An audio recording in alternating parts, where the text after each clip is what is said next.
সন্ধেবেলার স্ন্যাক্সে যদি এরকম মজাদার চিকেন পকোড়া থাকে তাহলে কিন্তু বাড়ির প্রত্যেকটা সদস্যই খুবই খুশি হয়ে যাবে। এবং প্রিয়জনের সাথে সময় কাটানোর জন্য কিন্তু চিকেন পকোড়ার বিকল্প কিছু হয় না। তার সঙ্গে যদি এক কাপ কফি থাকে তাহলে তো ব্যাস পুরো জমে ক্ষীর। তা মজাদার চিকেন পকোড়া বানানোর জন্য আমি কি কি ইনগ্রেডিয়েন্টস ব্যবহার করলাম সেগুলো জানার জন্য তো আমার সঙ্গে থাকতে হবে পুরো ভিডিওতে। দেখো তো, লোভনীয় হয়েছে নিশ্চয়ই চিকেন পকোড়াগুলো, একদম স্ট্রিট স্টাইল হয়েছে নিশ্চয়ই। কিন্তু বিয়ে বাড়িতেও কিন্তু এখন এই রকম পকোড়া পরিবেশন করে থাকে, যেটা খাওয়ার জন্য কিন্তু প্রত্যেকেই বিয়ে বাড়িতে গিয়ে হামড়ে পড়ে কোথায় চিকেন পকোড়া দেওয়া হচ্ছে। তো যাই হোক, আজকের রেসিপিটা কিন্তু ভীষণই মজাদার, চলো দেখে নাও। সবার প্রথমেই চিকেনটা আমি খুব ভালো করে ধুয়ে বেছে পরিষ্কার করে নিয়েছি।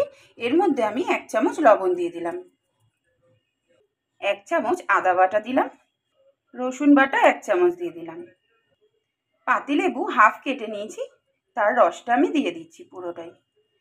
চিকেনটা কিন্তু খুব ভালো করে জল ঝরিয়ে নিতে হবে। সফট এবং জুসি হওয়ার জন্য বড় চামচের 2 চামচ টক দই দিয়ে দিচ্ছি আমি। অল্প একটু কাশ্মীরি লঙ্কার গুঁড়ো দিয়ে দিলাম, জিরে আর ধনের গুঁড়ো 1 চামচ দিয়ে দিলাম, হাফ চামচ গোলমরিচ গুঁড়ো দিয়ে দিলাম, ঝালের জন্য হাফ চামচ লঙ্কার গুঁড়ো দিয়ে দিলাম, বড় চামচের 1 চামচ কাসুরি মেথি ভালো করে হাতে ক্র্যাশ করে দিয়ে দিচ্ছি। এতে কিন্তু গন্ধ এবং স্বাদ দুটোই প্রচণ্ড বেড়ে যাবে। 1 প্যাকেট ম্যাগি মশলা পাউডার, এটা কেনা বাজার থেকে, দিয়ে দিলাম আমি। বড় চামচের 1 চামচ সর্ষের তেল দিয়ে দিলাম। সব উপকরণ মাংসের সাথে খুব ভালো করে মাখিয়ে নিচ্ছি। ওপর নিচ করে খুব ভালো করে এটা মেখে নিতে হবে এবং মাখার পর আমি 1 ঘন্টা মতন ম্যারিনেট করে নেব। তোমাদের হাতে যদি সময় কম থাকে অন্তত আধা ঘন্টা কিন্তু রাখতেই হবে, না হলে মশলাগুলো চিকেনের মধ্যে ভালো করে ঢুকবে না। এবার আমি ঢাকা দিয়ে দিচ্ছি। 1 ঘন্টা হয়ে গেছে, এবার আমি খুলে দিলাম ঢাকনাটা। এর মধ্যে আমি ডিম ফাটিয়ে দিয়ে দিলাম। চিকেনের পরিমাণটা যেহেতু বেশি আছে 2টো ডিম দিলাম, তোমরা তোমাদের অনুযায়ী করবে। কর্নফ্লাওয়ার আমি বড় চামচের 1 চামচ দিয়ে দিলাম। 1 পিঞ্চ মতো ফুড কালার দিলাম। ফুড কালারটা কিন্তু পুরোটাই অপশনাল, তোমাদের ইচ্ছা হলে দিতেও পারো, যেহেতু স্ট্রিট স্টাইল আমি বানাচ্ছি তাই ফুড কালার দিলাম। ধনে পাতা কুচি ছড়িয়ে দিলাম, ধনে পাতার ফ্লেভারটা চিকেন পকোড়াতে অত্যন্ত ভালো লাগে। সব উপকরণ দিয়ে খুব সুন্দর করে চিকেনটা আবার আমি মেখে নিচ্ছি।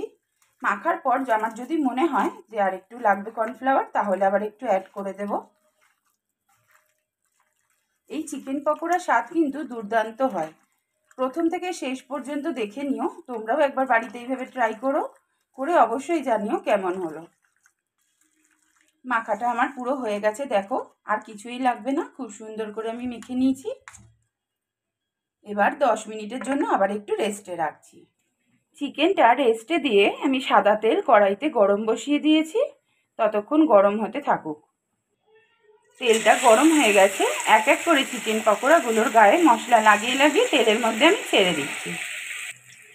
গ্যাসের স্টিমটা এই সময় লো টু মিডিয়াম ফ্লেমে রাখতে হবে, না হলে কিন্তু বাইরের দিকটা পুড়ে যাবে, চিকেনটা সেদ্ধ হবে না। তোমাদের যদি মনে হয় তাহলে তোমরা হাড় ছাড়া মাংস দিয়েও করতে পারো, কিন্তু আমি হাড়যুক্ত মাংস দিয়েই পকোড়াটা বানাচ্ছি। 2 থেকে 3 মিনিট মতন এক পিঠটা আমার ভাজা হয়ে গেছে, এবার আমি উল্টে দিচ্ছি। একটা কাঁটা চামচের সাহায্যে সব চিকেনগুলো এপিট ওপিট উল্টে দিচ্ছি।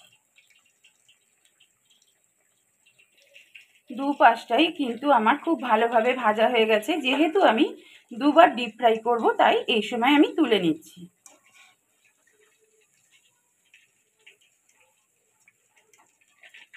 একটা বড় ছাঁকনির সাহায্যে চিকেন পকোড়াগুলো 1 মিনিট মতন এরকম কড়াইয়ের গায়ে ধরে রাখতে হবে। তেলটা ঝরে গেলে একটা থালায় তুলে নেব। একই রকমভাবে সেকেন্ড ব্যাচের চিকেনগুলো আমি তেলের মধ্যে দিয়ে দিচ্ছি। 2-3 মিনিট মতন ভাজা হয়ে গেছে, আবার কাঁটা চামচ দিয়ে প্রত্যেকটা চিকেনের পিস আমি উল্টে দিচ্ছি। ভাজা হয়ে গেছে, সেকেন্ড ব্যাচেরগুলো আমি তুলে নিচ্ছি। এইভাবে আমি সবকটাই ভেজে নেব।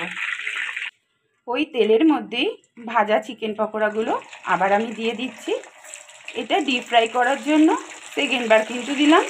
এই সময় গ্যাসের আঁচ কিন্তু একদম লোতে রাখতে হবে।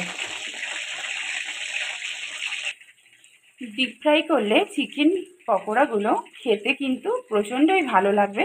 ভেতরটা সফট এবং জুসি হবে, বাইরেটা মুচমুচে হবে। পকোড়াগুলো খুব সুন্দর করে কিন্তু আমার ডিপ ফ্রাই হয়ে গেছে। এবার গ্যাসটা আমি বাড়িয়ে 1 মিনিট মতন একটু নাড়িয়ে নিচ্ছি, ক্রাঞ্চিটা একটু বেশি হবে তার জন্য। সব পকোড়াগুলোই আমি একইভাবে ডিপ ফ্রাই করে নিচ্ছি। স্ট্রিট স্টাইল চিকেন পকোড়া কিন্তু আমার রেডি হয়ে গেছে। যে কোনো বিয়েবাড়িতে কিন্তু এই ধরনের পকোড়া এখন পরিবেশন করে থাকে। আজকের রেসিপি তাহলে তোমাদের যদি ভালো লেগে থাকে অবশ্যই লাইক কমেন্ট শেয়ার করবে। নতুন বন্ধুরা কিন্তু সাবস্ক্রাইব করে এরকম লোভনীয় আরও রেসিপি দেখার জন্য পাশে থেকো আমার, এবং বেল আইকনটা কিন্তু অবশ্যই প্রেস করে রেখো। আজ তাহলে এই পর্যন্তই আমাদের রান্নাঘরে। খুব শিগগিরই অন্য একটা ভিডিও নিয়ে দেখা হচ্ছে।